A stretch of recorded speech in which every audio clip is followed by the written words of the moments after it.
Hello and welcome to another Mixing Mondays. I'm Glenn Kessler here at the Compass Atelier just outside of Washington, D.C. We are going to have some fun today mixing up a variety of brown pigments. See, I dressed for the occasion. And we're going to make them out of some incredibly beautiful high saturation pigments, some colors that you might not expect that you can make browns out of. My hope is that through today's exercise, you might find some merit in shedding burnt umber and burnt sienna from your palette and replacing them with some of the concepts that we really learn and make good of through the Painter's Compass color wheel so that we can make beautiful browns. This goes along with some of the previous lectures we've had where we make beautiful grays. And we're just going to continue to understand and explore how we can make color the strongest part of our game and how we can continue to understand color theory and color mixing a little bit more. If you're just joining us now, please go ahead and hit the share button down at the bottom, and also feel free to make a comment, say hello, ask a question, something you'd like us to cover. And if you're catching us on video after the fact, feel free to just fast forward maybe 2 minutes, and we're just gonna wait here for everyone to join us. I see we've got almost 30 people already in just these first couple of minutes, so we'll wait for a few more minutes to let everyone else join us, and I'll go through some hellos. So just fast forward 2 minutes if you're catching this on video later. If you're here live, again, say hello, how you doing?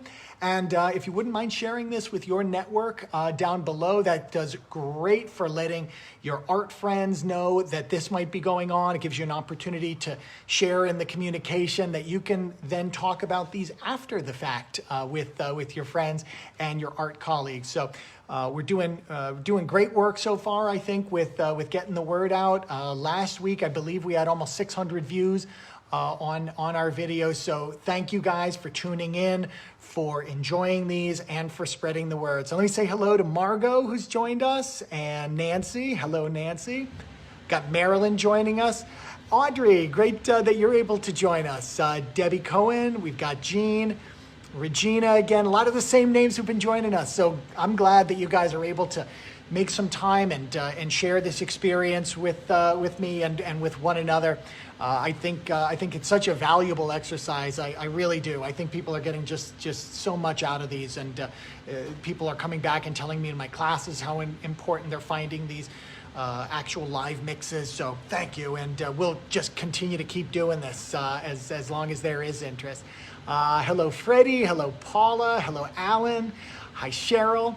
The alarm worked. Yes, I love that you're setting an alarm for these. That obviously makes me very pleased that we're creating such content that you would be interested in joining us. Hi, Sarah. Good to see you, and Barbara.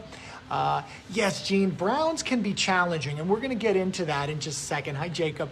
We're going to get into that in a second. The gist of today's exercise is that we're going to think of browns in a different way than maybe we previously thought of. I think one of the issues I've always wrestled with as a teacher, trying to teach my students how to really see what's in front of them, is that sometimes a pigment on our palette, one that we squeeze out of the tube that we buy at the store, looks kind of similar. And when it looks kind of similar, certainly the easy road is to just grab it and throw it on the canvas and call it that thing. But it may not be exactly that color. And I find in particular there are a couple of colors that really suffer from this. Burnt umber, burnt sienna are browns. Now sometimes yellow ochre and Naples yellow fall into the same camp. They're just too similar to colors that we might see out in nature, so then we just go with it. Might be 80% correct, maybe even 90% correct, but it's not 100% correct. And what I always find is better is to vet that color using our Painter's Compass color wheel, our philosophy of understanding that every color has a hue, a saturation, and a value, and building those browns and building those yellow ochre-like or Naples yellow-like colors out of more vibrant pigments that come to us on our palette. So let me flip around and we're gonna get into mixing some browns, but we've got a lot of more people to say hello to. I'm sorry I'm not gonna be able to say hello to everyone, but just a quick hi Sally, hi Tommy, hi Susan, and yes Margot, I did dress for the occasion today, and hi John. All right, let me tip you guys down. And we're going to get started with some of our mixing. So the gist of what we're going after today is this idea. On the Painter's Compass color wheel, we can plot the pigments that we use. And you'll notice that on my color wheel, I have almost all high saturation pigments. I'll run through them real quick for those who are not as familiar, although we have a great video on the tutorial page of thepainterscompass.com, goes through them all. Alizarin Crimson is up here at noon. Cadmium Red or Cadmium Red Medium is here. Cadmium Orange, Cadmium Lemon, or Cadmium Yellow Light will be fine, same spot. Phthalo Green, Phthalo Blue, we're familiar with those two from the last couple of weeks. Ultramarine Blue, Dioxazine Purple, and finally Quinacridone Magenta. You will notice there are two pigments in the center. That's Ivory Black and Titanium White. Now we need both of those. No better tool for lightening value than Titanium White.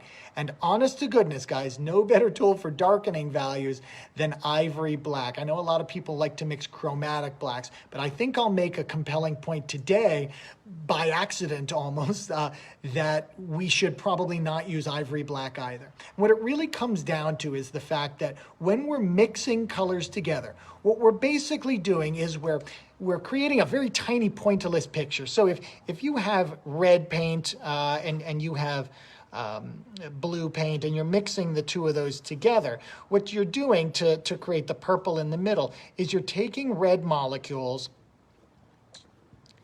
you're mixing them with blue molecules,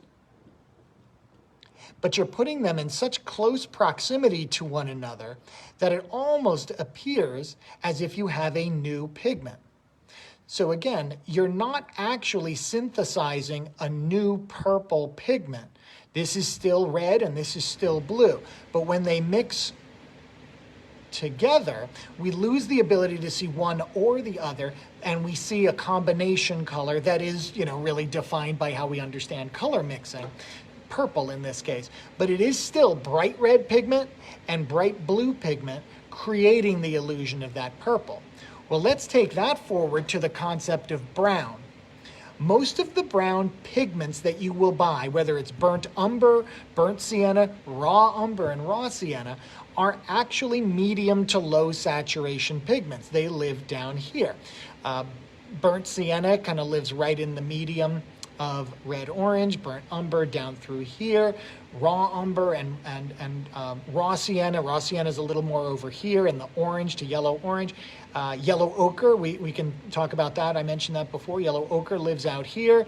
And Naples yellow, depends which brand you buy. There isn't, we don't find a lot of true Naples yellow anymore, which is lead-based, but the Naples yellow hues that we mostly find are somewhere in that same neighborhood, usually even a little lower saturation.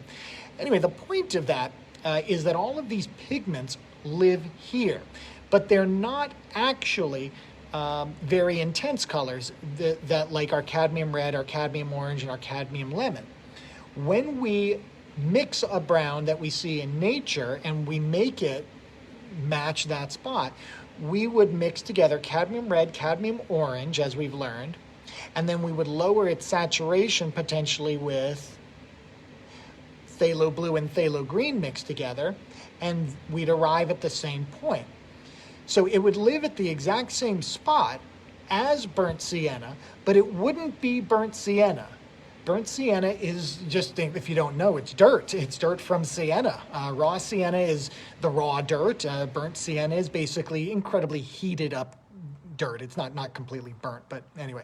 And same thing with raw umber and burnt umber. That's dirt from Umbria. It's a clay, and if you go to those regions, you'll see a lot of the buildings are made out of those same colors because it's cheap to build out of your own bricks and your own dirt. So anyway, those browns, burnt umber, burnt sienna, and so on, are maxing out at a medium saturation. That's as high an intensity as they can be.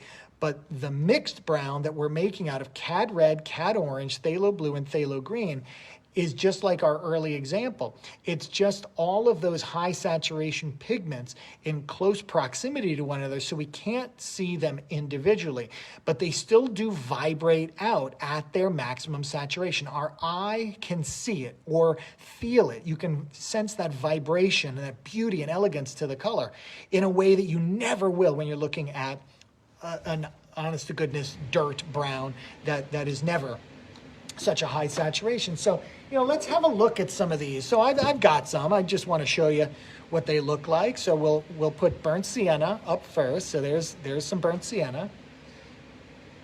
And we'll put some burnt umber next to it. See what these colors look like. I always think it's a good idea to maybe mix some white into it so you guys can see what that looks like. So there's that beautiful burnt sienna, nice rich red orange, but it's a low saturation brown, and it will never get any more intense than that.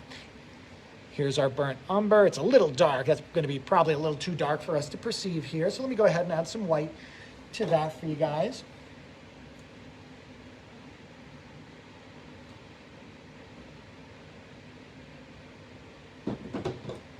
And we'll mix that in there. The other thing that'll happen is the tinting strength is very low on these earth pigments, which means that they don't stand up to the white very well. They gray up, or rather just kind of lose their pop, lose their luster. So that's about as dynamic as burnt umber can get.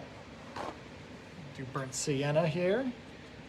Burnt sienna's got a little more zing to it. Something in that Sienese dirt. Lovely colors, time tested historically, no doubt about it. But if artists had access to the colors we had back then, I think they might have chosen some different palette mixes. All right, so that's our burnt sienna, and as expected, a red-orange medium saturation is as we expected here, and this cooled off a little bit with that white because it was so low saturation. Burnt umber is a red-orange medium to low saturation. That white really tugged it more into the neutral. But let's go ahead and mix these colors out of some of that cadmium red and cadmium orange.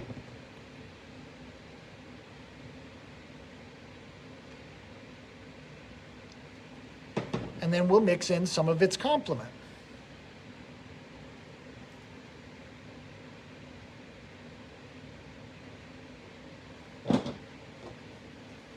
So we'll start by mixing these two together. If we mix them in roughly equal proportions, we should get roughly equal distance.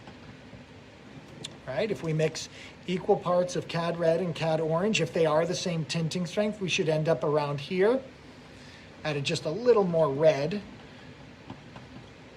because we want to end up with a true spectrum red-orange, and that would require us to be a little further over to the red side.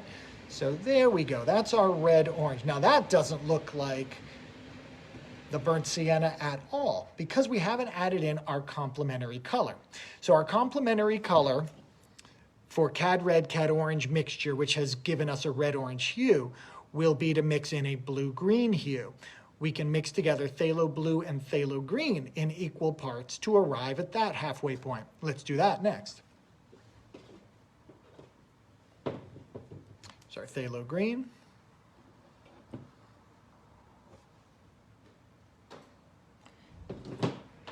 And our phthalo blue.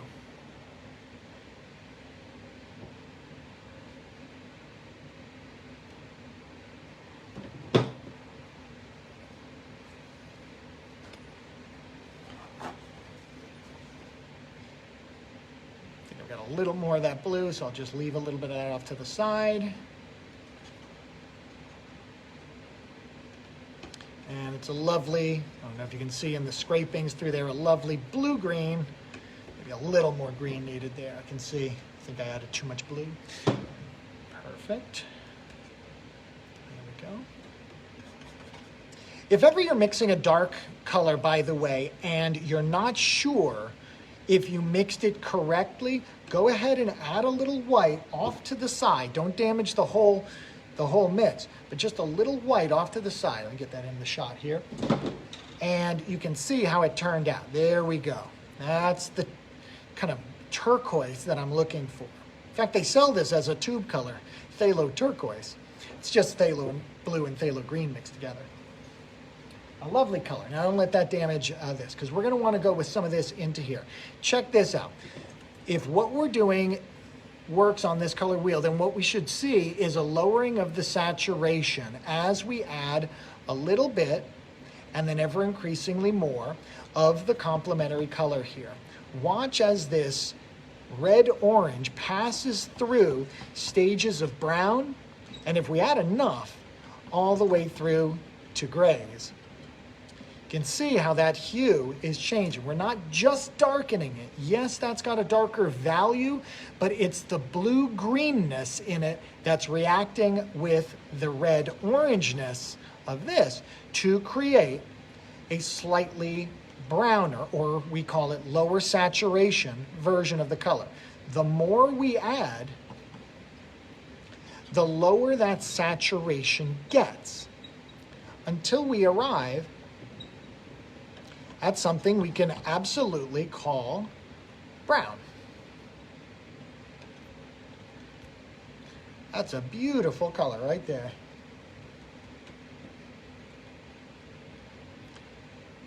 And we're starting to get into that territory where we match the burnt sienna. I think this one's proving to be just a little more orange, so I'm going to add just a tiny bit more cadmium red to tweak it. Percentages are sometimes not exact when you're doing these mixes, and that's why we got to know our way around the color wheel to be able to identify that that's too orange and tug back to the red side and know exactly which pigment will do it. So there we go, a little more red there, and a little more red there, and I think we're pretty close. So that is close enough, I think, for our demo today to kind of lay next to the burnt sienna and say that's approximately in the same spot. But here's my argument again from the beginning. This pigment is made out of cadmium red, cadmium orange, phthalo blue, and phthalo green pigments. All four of those incredibly high saturation pigments around the outside of the wheel. The burnt sienna, while it's only one pigment, that's good, but it's a low saturation, a medium saturation pigment. It will never have the vibrancy and the luster of this one. So you would say, oh, okay, well this one's great, it takes me longer to mix it, that one's faster. But as a teacher now for 25 years, I can tell you that when you start looking around at the world, trying to make things match pigments that you own, you take shortcuts. All of your browns end up looking the same. Every time you see a tree, your brain immediately goes to burnt sienna, burnt umber. I'll just grab that one, throw it up there. A sameness begins to set up in your paintings. And if you stick with that long enough, you begin to have your color skills atrophy and you just become a formulaic labeler of objects as colors. A better way to keep yourself honed and really understanding how you're seeing these subtle differences is to vet your colors through hue, saturation, and then value, the addition of the white and the black. And another remarkable part about doing that is, the color will retain its vibrancy. Look at how beautiful this color is going to be when we add the white into it. It's still got that luster. I don't know if you can see, I'll add a little more. It's still got that luster to it because it's been built out of those high saturation pigments. And I'm gonna go even one step further here for you guys today. I just wanna talk about the nature of what this might mean in the service of a broader painting. If you were working on a painting of a subject that required you to use cadmium red, cadmium orange, phthalo blue, and phthalo green paint in all areas, sometimes you'd have green leaves, you'd be making them out of phthalo green and a little bit less of the blue and certainly a little bit less of the red orange, and you'd live in this territory. You'd see some blue sky, great phthalo blue, and maybe a little bit of cadmium red to adjust it. Your entire painting that you were making could exist within the possible mixed colors within this region right here, and that encompasses a lot of different colors. Obviously, high saturation reds and oranges and high saturation blues and greens. But look, you can have yellow greens in that territory. You can have purples, and obviously any number of grays all within there. So much of reality can be mixed out of just these 4 pigments. If you produced a painting that only had those 4 pigments and didn't need super high saturation purple or super high saturation yellows, then every color that you had mixed that was made out of these 4 parts would be in harmony with the rest of the painting. The entire painting working together like a beautiful barbershop quartet or a symphonic orchestra, or just a band that starts the song with 4 instruments and doesn't at the end say, whoops, I need another instrument. Let me grab some burnt sienna or something like that. And it's like an accordion entered, your rock song. Where did that come from? So if we can figure out, and this really gets to the next step in understanding how to use the Painter's Compass color wheel. If we can get to the next step of understanding how to use our Painter's Compass color wheel, then what we can do, I'm going to erase these, is you can actually look at the scene that you want to paint and plot the colors that you see in it. You might look and say, oh, I'm seeing a sky blue, I'm seeing some green leaves, I've got some skin tone, which might be, kind of living in this territory, some browns, and that's it. And you'll say, that's where my painting lives, plotted on the wheel. Then you could ask yourself, what's the fewest number of pigments that I could use to make this painting? And if you can draw a line around all of your dots, and there's no dots outside, then you can make that painting out of these 4 pigments, plus black and white, and they're usually inside anyway, plus black and white. And now, not only do you not have to squeeze out any alizarin, quinacridone, dioxazine, ultramarine blue, or cadmium lemon, but your whole painting is in harmony. There's a beautiful connection between the greens that you'll mix and the skin tones that you'll mix and the sky that you'll mix, because they're all made out of the same materials. It's beautiful. When you see it in a painting, you feel it. You absolutely feel it, as opposed to just grab brown paint and throw it on where there's brown stuff, add a gray paint, Payne's Gray or whatever you bought, where you see gray. Understanding the Painter's Compass color wheel and building your colors out of higher saturation pigments, few of them, will make your paintings that much more beautiful. Do you guys have any questions? I think this is it. I'm going to keep mixing a few more browns just to kind of show the different directions that we can pull these colors in. I'll add some more phthalo blue down here, some more phthalo green, but feel free to ask questions in the comment. That's just kind of down at the bottom of the screen. And I'll just keep playing around here for another minute or so while you guys throw some questions at me, and then we'll wrap up for the day. I hope these are of value to you. Of course, don't forget that if you don't have a Painter's Compass color wheel, you can pick one up at painterscompass.com. Couldn't be simpler, painterscompass.com. And you'll probably want the wet erase marker as well. That's the bundle pack, but we can certainly send you this. They're sold at Plaza Artist Materials. Their Rockville and Bethesda stores have them in person now. Of course, if you're a teacher and you'd like to use this for your classes, we have wonderful bulk rates for teachers and subscription plans for every semester if you'd like. And we really think that this Painter's Compass color wheel is absolutely changing the way that color theory and color mixing is taught. Works for oils, works for acrylics, watercolors. We've even had colored pencil, pastels. It works for any opaque medium that you're mixing together, or transparent medium. It's based not on light theory, but on how pigments mix together. And we think it's really just going to be something that over the next year or so hopefully gets into every classroom, every art classroom, and every artist's hands. Let's see some of these questions we've got coming in. Yeah, very good. Let's see if I've got a question. Yep. Margot says, how do you manage red-green browns?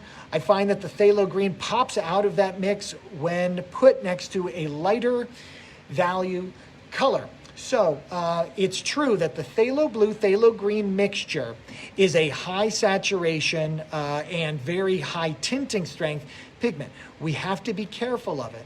If you haven't watched yet, guys, our last 2 videos were on phthalo green and phthalo blue, and we know how to neutralize them. We can't fall into the trap of thinking that phthalo blue and phthalo green are equal in their tinting strength or will react the same way as our cadmiums do. The cadmiums are much more responsible and don't spike as high. So it's about proportion there, Margot. It's about having enough red, maybe so much that it hurts, kind of thinking about, oh, I got to use all of that cadmium red that's so expensive to use in there. Well, I would offer the counter argument. Be gentle with the amount of phthalo blue and phthalo green you add. So, if you add that, too aggressively, it's going to really spike. You can see what happens there when you add some white to it. I think was also part of what you were asking. The blue really manifests much more strongly. So what do we have to do? Well, we have to know that. We have to understand that when we add white to a color that has got phthalo blue and phthalo green within it, that it potentially is going to spike cooler than we just meet it with more of the red-orange. That's just the red, but we'll add the orange here too, and you'll meet it and turn it back to the warm side. It's all about volume and understanding some of those tinting strength tendencies of some of the pigments. Not all of them are like that. Phthalo blue, phthalo green are really pretty exclusive in that camp. They go pretty wild, and that's why I wanted to cover them early in our term, to make sure that we had some sense of those monsters. But you can always turn it back. Hope that helps. Grace, do the cadmiums mix with phthalos in watercolors as well? Absolutely. Same idea that you've got that tinting strength issue. The phthalos are dye colors. They're very tiny and strong pigments, so they have the power to overwhelm those cadmiums. But yeah, you can absolutely fight them back. And sometimes in watercolors you're not using cadmiums per se, because the cadmium is a little thicker, denser molecule, so you might be using a different, like a gamboge yellow or, a vermilion in the red or something like that. But if you do have actual cadmiums that you're working in watercolor, again, it's just that proportion right there. I think I saw someone was asking, can we go darker with these pigments? Absolutely. And what did I say at the beginning of the day? Ivory black. Ivory black is a great pigment for lowering value, for darkening value, without changing the temperature, without changing the color components within. And so this is a great way. In fact, if you wanted to turn it into more of a burnt umber kind of a color, you would absolutely need black, not white. And so by adding the black, and we might need just a little bit more red here as well, because that the burnt umber does tend to be a little more red than the burnt sienna. We can get a pretty darned good facsimile of that color. But we've made it out of red, orange, green, blue, and then in this particular case, instead of white to lighten, black to darken. Again, if the black shifts it to cool, because the black does show itself to be on the blue side, same as the white, then you would just pull back in the opposite direction with more orange and a little bit of red. Hopefully this is all making good sense for you guys, and we'll continue to play around with more colors as time goes on. Let me flip back and say goodbye. I want to thank you guys for tuning in for our Mixing Mondays. It is a snowy Monday here. I did come into the studio today and taught my classes this morning. I want to be there for my students, but have to be there for you guys as well with these Mixing Mondays. Feel free to put in the comments if you have any other questions or comments that you'd like answered, either on this or another topic, and we'll try to cover that in a future Mixing Monday. In the meantime, head over to painterscompass.com to check out some of our videos and purchase some more color wheels if you don't have them. If you want to share them with friends, colleagues, or your students, definitely feel free to reach out. Thanks again for tuning in, and I'll see you next Monday. Bye-bye.